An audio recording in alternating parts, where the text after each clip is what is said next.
If you've recently welcomed a new baby to your household or you have one on the way, the last thing on your mind is probably estate planning because that's something only your parents or your parents' parents need to worry about, right? But in some ways, estate planning is more important for a young couple than an older couple.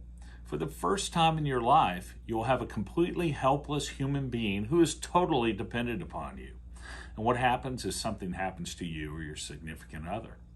Estate planning deals with the legal side of providing for your child, such as conservatorship and guardianship. Have you thought about who you would nominate as your child's guardian if you and your significant other were to pass away? How about as a conservator? And just what is the difference between them?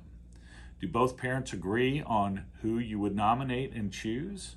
If the opposite sides of the family do not get along, how can you ensure that both sides of the family have a relationship with your children after you've passed? Should you set up a trust for your children now or use a testamentary trust? What distribution provisions do you want for your children?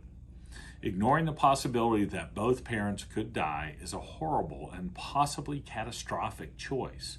Ignoring that possibility can result in long-lasting and profound problems for your family and children to deal with. If you are a young parent, or if you have adult children who are young parents, the best gift you can give to your family is to have a good estate plan. For more information or a free, no-obligation consultation with one of our attorneys, please call WM Law or visit www.kansascityestateplanner.com. At WM Law, we are here to help.